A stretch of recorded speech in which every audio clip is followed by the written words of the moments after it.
नदीर मोची जब रियासत शाह का पैगाम लेकर नथु खां के डेरे पर पहुंचा तो हवेली में नथु खां मौजूद नहीं था। उसके बेटे हनीफ खां ने नदीरे का इस्तकबाल किया। यार एक आध मुलाकात आजकल में और नहीं हो सकती। हनीफ खां ने उसका हाल अहवाल दरियाफ्त करने के फौरन ही बाद अपनी फरमाइश कर डाली थी।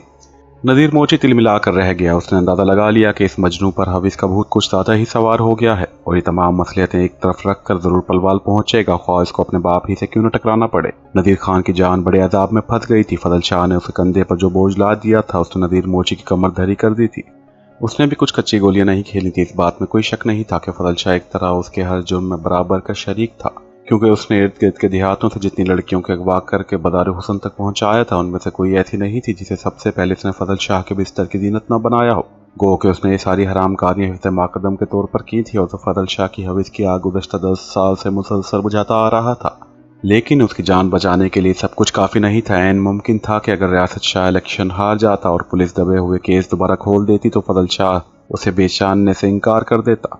कम अज कम नूरपुर गांव से उसने हाल ही में जिस लड़की को वर्गलाकर अगवा किया और फिर उसे इनायत भाई के जरिए मुल्क के एक बड़े शहर के बदार हुसन तक पहुंचा दिया था, नूरपुर के गांव के मकीन उसकी जरूरत की कबोटी कर डालते। उसने यहाँ बसने वाली एक गरीब कौम की बेटी के साथ जुल्म किया और ये फजल शाह ही था जिसने नूरपुर के इन गरीबों को मकामी चौधरियों की मदद से दबा रखा था, वरना वो तो शहर में जुलूस लेकर जा रहे थे कि मकामी थानेदार मुलजिम को गिरफ्तार नहीं कर रहा, जबकि इन्होंने अपनी लड़की के अगवा का पर्चा दर्ज करवाते हुए उसमें नदीर मोची को मुलजिम नामजद किया हुआ था। आजकल तो यूं भी मुल्क में स्पीडी कोर्ट्स चल रही थी और ऐसे केस अमूमन खसूसी अदालतों ही में जाते थे। नथु खां के गांव की तरफ आते हुए वो चश्मे तसव्वुर में जब खुद को टिटकी से बंदे देखता और सोचता कि किस तरह कोड़े सी कमर पर बरस रहे हैं तो इस पर तसव्वुर ही से लर्जा तारी होने लगता। उसकी बका वाकई रियासत शाह की कामयाबी में थी और अगर हनीफ खां सरदार रशीद के काबू आ जाता तो दुनिया की कोई ताकत उसे जीतने से नहीं रोक सकती थी, क्योंकि नथु खां की सबसे बड़ी कमजोरी उसका इकलौता बेटा ही था जिसके लिए वो अपने हर असूल को कुर्बान कर सकता था। यार जरा सबर से काम ले, इस तरह मामले एक मर्तबा बिगड़ गया तो लेने के देने पड़ जाएंगे। तवाइफ की यारी बड़ी सोच समझ कर निभाई जाती है। उसने यहाँ आना तो है, वहां से उसे अपने गांव में एक रात के लिए ले आना। नदीर ने अपनी जान छुड़ाने के लिए कह दिया, लेकिन इसकी माँ जान जाएगी। हनीफ खां की राल टपक रही थी। मानेगी क्यों नहीं, 5-10 हजार देकर उसका मुंह बंद कर देंगे। हनीफ खां वो तवाइफ दादी है, इस शहर की मशहूर तवाइफ की बेटी। दौलत कमाना इन लोगों की जिंदगी का सबसे पहला और आखिरी मिशन है और इनायत बाई के लिए हाथों हाथ आई माया छोड़ देना ऐसा ही है जैसे कोई अपने हाथों में खुद गोली मार लेता है। मेरी बात समझ गए ना? जरा सबर कर और हौसले से काम लो। और हाँ, चाचा किधर है? उसने जल भुन कर लेकिन बज़ाहिर बड़े नॉर्मल लहजे में कहा। ठीक है यार, तेरे होते हुए मुझे फिक्र करने की जरूरत भी क्या है। बुलाता हूँ अब्बा को, खैरियत तो है ना? हनीफ खान ने सरदार से चलते चलते पूछ लिया। कल रियासत शाह बड़ी अहम मीटिंग कर रहा है, उसमें तुम लोगों को बुलाया है। भाई अब तुम्हारी मर्जी के बगैर वो कोई मीटिंग तो नहीं कर सकता ना। अब तो तुम सरदारों के मुकाबले में इसके लिए सबसे बड़े हलीफ बन चुके हो। नदीर मोची ने मक्कार से मुस्कुराते हुए कहा। लेकिन इतनी जल्दी क्या है? अभी तो इलेक्शन होने में पूरा 1 महीना पड़ा है। हनीफ खान ने जरा खुश्की से लहजे में पूछा। अरे मेरे यार, तू सियासत की हेरा फेरियां नहीं समझ सकता। तू सीधा सीधा मर्द है, दिलेर आदमी है, सामने से हमला करने वाला। तुझे अभी तक इन बातों की समझ नहीं आएगी। फिर तुझे इससे क्या लेना देना? 1 महीना रह गया हो या 1 साल। जा तू चाचे को बुला ला। नदीर मोची घबरा गया था। अस्सलाम वालेकुम। सुना भाई नदीर, क्या हाल है? अचानक ही सामने वाले दरवाजे से नथु खां अंदर आ गया था। नदीर मोची की जान में जान आ गई। इसे तो अब ये खौफ दामनगीर होने लगा था कि शायद हनीफ खां अपने बाप तक शाह साहब का पैगाम ही न पहुंचने दे। ठीक हूँ चाचा, शाह साहब ने बतौर खास तुम्हारे पास भेजा था। सलाम कहा है। उसने अपनी आमद का मकसद नथु खां को समझा दिया और नथु खां ने खुदा का शुक्र अदा किया। उसका जहन बकियत दही बात सोच रहा था जो फजल शाह और रियासत शाही ने सोची थी। नथु खां बड़ा बासूल आदमी था। उसने इस इलाके में 30 साल बदमाशी की थी, लेकिन अपने असूलों के साथ आज तक ऐसा नहीं किया था कि वो किसी को जबान देकर मुकर गया हो। वो तो मर सकता था लेकिन अपनी जबान से फिर नहीं सकता था। और अब हालात अचानक इस तरह पलटा खा गए थे कि उसे अपनी सारी उम्र की रियासत खाक में मिलती दिखाई दे रही थी। नथु खां को असल सूरत हाल का इल्म नहीं था कि उसका साहबजादा ही तवाइफ को दिल दे बैठा है। उसे तो ये सिर्फ फिक्र खाई जा रही थी कि अगर हनीफ खां उसकी मर्जी के बरक्स पलवाल चला गया तो इसकी इज्जत खाक में मिल जाएगी। रियासत शाह अच्छा था या बुरा, उससे उसे बहस नहीं थी। उन लोगों ने उसे अपने साथ जबरदस्ती नहीं मिलाया था, उसे दोस्ती की बाकायदा कीमत अदा की थी। इलाके के थानेदार से इसकी इज्जत करवाई थी और उसकी अगली जिंदगी को तहफ़्फ़ुज़ दिया था। नथु खां अब सरहद पार करने का खतरा मोल नहीं ले सकता था। वो इकलौते बेटे का बाप था और उसकी ख्वाहिश अब सिर्फ यही थी कि जितनी जल्दी मुमकिन हो अपनी बहन की बेटी को ब्याह कर घर ले आए। उसका खानदान बड़ा मुख्तसिर था। एक बहन थी जो जवानी में बेवा हो गई, लेकिन क्या मजाल जो इसने कभी नथु खां की गैरत पर आंच आने दी हो। कुरान शरीफ पढ़ी हुई थी, बच्चों को कुरान पढ़ा पढ़ा कर अपनी बेटी जवान कर ली। वो भी नथु खां के गांव में ही रहती थी और शायद इस इंतजार में जिंदा थी कि कब अपनी इकलौती बेटी रजिया के हाथ पीले करे। नथु खां ने भी समझा था शायद उम्र के आखिरी हिस्से में अल्लाह ताला ने इसकी तौबा कबूल कर ली है और अब वो बाकी जिंदगी इत्मीनान से गुजार देगा। इसकी जिंदगी अब अपने बेटे की शादी के अलावा अगर कोई ख्वाहिश थी तो वो सिर्फ ये कि अपनी बीवी और बहन के साथ हज कर आए, लेकिन रजिया की शादी के बगैर ये मुमकिन नहीं था। नथु खां ने मुसम्मम इरादा कर लिया था कि इलेक्शन के खात्मे पर वो अपने बेटे की धूमधाम से शादी करवा देगा। इसी दरमियान वो रियासत शाह की मदद से पुलिस के रिकॉर्ड से अपना और अपने बेटे का नाम खारिज करवाना चाहता था ताकि इसकी मौत के बाद भी पुलिस वाले मादी की तरह गुंडा एक्ट की आड़ में इसके बेटे को तंग न कर सके।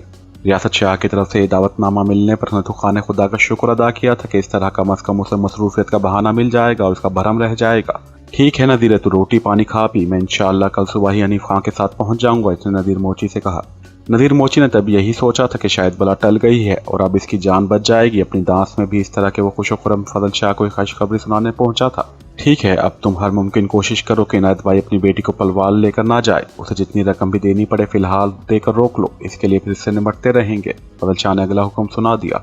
लेकिन शाह जी, जब नथु खां और उसका बेटा यहाँ आ जाएंगे फिर तो ज्यादा बकबक ना किया करो। रियासत शाह का हुक्म है कि इनायत और इसकी बेटी पलवाल ना जाए, वो तो नहीं जा सकेंगे, समझ गई ना मेरी बात। फजल शाह ने उसकी बात काट कर उसे डांटा था। नजीर मोची को जिंदगी में आज शिद्दत से इस बात का एहसास हो रहा था कि इसकी हैसियत तो वक्त इस्तेमाल की किसी शय से ज्यादा कुछ नहीं थी। फजल शाह से उसे कम अज कम ये उम्मीद नहीं थी कि वो इस तरह वक्त आने पर आंखें फेर लेगा और उसके साथ ये सलूक करेगा। ठीक है शाह जी, नौकर क्या और नखरा क्या, नजीर मोची ने कहा। इसने दिल ही दिल में बड़ा खतरनाक मंसूबा बना लिया था। उसे साफ दिखाई दे रहा था कि शाह साहिबान वक्त आने पर इसकी कुर्बानी देने से भी हरगिज गुरेज नहीं करेंगे। नजीर मोची को समझ आ गई थी कि उसका बुरा वक्त आने वाला है। इस इलाके में उसके जराइम के ऐसे ऐसे सबूत मौजूद थे कि वो अगली सारी जिंदगी जेल की सलाखों से बाहर ना आ सकता और उसकी इस कमजोरी पर फजल शाह जब चाहता आसानी से ब्लैकमेल कर सकता था। फजल शाह, मैं तो नहीं चाहता था कि तुम्हारे साथ गद्दारी करूं, लेकिन पहल तुमने की है। मैं तुम्हें बता दूंगा कि चूंटि वक्त आने पर हाथी पर भारी पड़ सकती है। तूने खुद को क्या समझ रखा है, इसने दिल ही दिल में कहा। फिर फजल शाह से गोया हुआ। शाह जी, 20,000 तो इसे एडवांस मिले हैं, 30-40 हजार से ही मुंह बंद कर सकूंगा इसका। मेरा वादा रहा कि इलेक्शन के अगले ही रोज ये सारी रकम बमाए सूद आपके वापस कर दी जाएगी। नदीरे, तू रहा मोची का मोची, उल्लू के पट्टे, अगर इसका बाप भी होता तो वो भी हमें खुद रकम वापस लौटा जाता। ये काम हमारा है, तुम अपना काम करो। फजल शाह को ज्यादा ही तुरंग में आ गया था। 50,000 रुपए फजल शाह ने अपने हाथ से गिनकर नदीर मोची के हवाले कर दिए थे। आज ही निकल जाओ, वक्त कम है, कल सुबह तक हमें खुशखबरी मिल जानी चाहिए। मैं रात को तुम्हारी टेलीफोन का इंतजार करूंगा। अगर सुबह तक बात ना बनी तो फिर हमें कुछ सख्त एक्शन लेना पड़ेगा। तुम रियासत शाह के गुस्से को जानते हो और ये भी याद रखना कि सियासत में कोई किसी का माई बाप नहीं होता।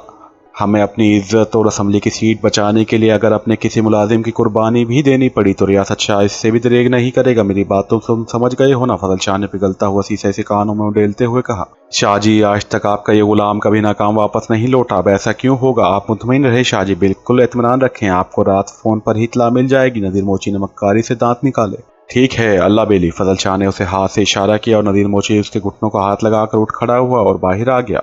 50,000 रुपए उसने हस्ब मामूल केनूस की एक मामूली से थैले में डाल लिया था और किसी को एहसास ही नहीं हो सकता था कि उसके पास इतनी रकम भी हो सकती है।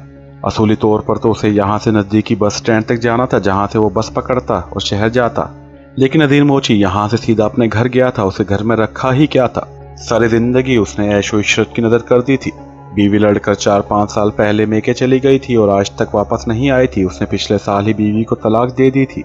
नदीर मोची ने फजल शाह की मैयत में रहकर अगर वो कुछ नहीं किया था तो बड़े बड़े ख्वाब जरूर सजा लिए थे। इसकी ख्वाहिश थी कि वो गांव छोड़कर दूसरे शहर में जा बसे और बाकी जिंदगी बड़े ठाट बाट से रईसों की तरह गुजारते।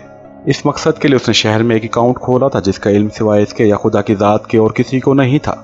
नदीर मोची ने यहाँ 1.5-2 लाख रुपए जमा कर लिए थे। शायद वो देनी तौर पर इस बुरे वक्त की तैयारी कर रहा था। आज इसे अपने फैसले पर खुद को शाबाश देने को दिल चाहता था। अपने घर से जो दरअसल फजल शाही की हवेली का एक हिस्सा था, इसने अपना बैग लिया और अपने कपड़ों से भरकर गांव से बाहर आ गया। ये बैग उसने मलिका गांव में अपने एक दोस्त के पास रखा और अगले गांव का रास्ता लिया। हमीद उसे गांव के बाहर हवेली पर ही मिल गया। हमीद मकामी स्मगलर और फजल शाह का साथी था। फजल शाह ने अपनी इस नौयत के घिनौने कामों में नदीरे को अपना हमराज बना रखा था। आज तक नदीरा ही हमीदे के पास माल लाया और ले जाया करता था। फजल शाह उसका साथी जरूर था, लेकिन उसकी हैसियत स्लीपिंग पार्टनर की सी थी। उसके तमाम मफादात की निगरानी नदीर मोची ही करता था। फजल शाह का सिर्फ काम इतना था कि अपना आधा हिस्सा नदीरे के जरिए वसूल कर लिया करे और पुलिस कचहरी में इसकी मदद करे। मकामी थानेदार को इल्म था कि हमीदा फजल शाह का आदमी है और इन्हें बाकायदगी से अपना हिस्सा मिल जाया करता था, इसलिए इन्होंने कभी हमीदे को तंग नहीं किया था।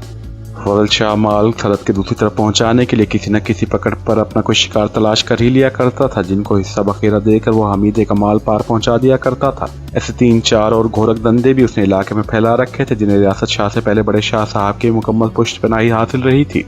फजल शाह का खास हरकारा होने के सबब नदीर मोची उसके और उन घोरक धंधों के दरमियानी आदमी की हैसियत से काम कर रहा था। हमीदी के लिए नदीर मोची की हैसियत वही थी जो फजल शाह की हो सकती थी, क्योंकि फजल शाह ने इसका तारुफ इस हैसियत से करवा रखा था। लाखों रुपए वो हमीदे से ले जाता था और उसे फजल शाह से ला कर दिया करता था। भाई नदीर, खैर है, क्या हाल है तेरा? हमीद ने इसकी शक्ल पर नजर पड़ते ही कहा, यार एक इमरजेंसी हो गई है। शाह साहब ने फौरन 2 लाख रुपए का बंदोबस्त करने के लिए कहा है। दरअसल एक सौदा, लेकिन अभी 3 रोज पहले ही तो 1 लाख लेकर गया था। मेरे पास इतनी ज्यादा रकम तो 3 रोज तक आ नहीं सकती। खैर है, शाह साहब को क्या जरूरत आन पड़ी? हमीदे ने कदर हैरानगी से पूछा। हमीदे, यार तुझे तो इल्म है, बड़े शाह साहब इलेक्शन में हिस्सा ले रहे हैं। दूसरी तरफ पलवाल वाले सरदार अचानक मुकाबले पर आ गए हैं, और बिल्कुल अचानक। पार्टी दोनों तगड़ी हैं, बस यार इन बड़े लोगों के अपने ही धंधे होते हैं। एक सरकारी जीप आई हुई है, शायद कोई सौदेबाजी हो रही है। तो जानता है शाह साहब पैसे की परवाह नहीं करते, इनके लिए अपनी इज्जत और अपने बंदे की अहमियत दौलत से कहीं ज्यादा होती है। नदीर मोची ने तमहीद बांधी। मैं भी सोच रहा था कि आजकल शाह साहब इतना कैश मंगवाते हैं। हमीदे ने खुद ही बेवकूफों की तरह अपना शक का जवाब भी तलाश कर लिया। हाँ यार, तू जरा जल्दी कर दे, मुझे फौरन वापस शहर भी जाना है। आजकल तो मेरा एक कदम गाँव में और दूसरा कदम शहर में होता है। नदीर मोची ने तेजी का मुजाहिरा किया। यार 1-2 घंटे दे दे, अभी मेरे पास इतना कैश नहीं है। गफूरे की तरफ अपना आदमी भेजकर मंगवाऊंगा, हमीदे ने कहा। अभी कितना बंदोबस्त कर सकता है? नदीर मोची ने बेचैनी से दरियाफ्त किया। ऐसे तो मुश्किल से 1 लाख रुपया होगा, वो भी इत्तफाक से कल एक सौदा हो गया था और शहर वाली पार्टी खुद माल लेकर गई है। अच्छा यार, तू मुझे फौरन 1 लाख दे दे और जितनी जल्दी मुमकिन हो बाकी 1 लाख लेकर फजल शाह की बाहर वाली हवेली पर पहुंच जा। ख्याल रहे कहीं घर ना पहुंच जाना, नदीर मोची ने कहा। ये तेरी बात ठीक है, अच्छा अभी लाया। हमीदे ने गधों की तरह सर हिलाया। इसे इंतजार करने का कहकर दूसरे कमरे में चला गया। इसकी वापसी बमुश्किल 3-4 मिनट बाद ही हो गई थी। ये ले यार, 90,000 हैं, गिन ले। हमीदे ने एक रुमाल में फटे नोट इसकी तरफ बढ़ाए। यार गिनने का वक्त नहीं है, तू जितनी जल्दी हो सके बाकी रकम लेकर आ जाए। कहते हुए नदीर मोची अपने हाथ में पकड़ के उसके थैले में वो नोट कपड़े समेत उंडेल लिए। ये देख, एक और पार्टी से 50,000 लेकर आया हूँ। शाम तक शाह जी को 3 लाख रुपए करके देने हैं, इसने हमीदे के सामने थैले का मुंह बंद करते हुए कहा। हमीदे ने थैले में मौजूद नोटों पर एक छिचली नजर डाली और मुतमईन होकर रह गया। अगर इसके दिल में कहीं कोई वहम भी था तो अब निकल चुका था। वाकई शाह साहब को अचानक जरूरत आन पड़ी थी। चला जाएगा या कोई राइफल वाला साथ कर दूं? खुदा का नाम ले यार, मेरा अपना तरीका है काम करने का। ये गोलियों बंदूकों वाले काम तुम्हें और शाह साहब को ही जेब देते हैं। मैं तो सीधा साधा बंदा हूं, तू बेफिक्र रह। यहाँ के तो ईंट पत्थर भी शाह साहब के ताबेदार हैं। मेरी तरफ किसी ने मैली आंख से देख कर मरना है क्या? ये कहते हुए वो उठ खड़ा हो गया। अच्छा भाई हमीद, अल्लाह बेली, रकम जरा जल्दी पहुंचा देना, उसने जाते हुए कहा। यार तू बेफिक्र रह, शाह साहब का हुक्म पूरा होगा, हमीद ने चापलूसी से कहा।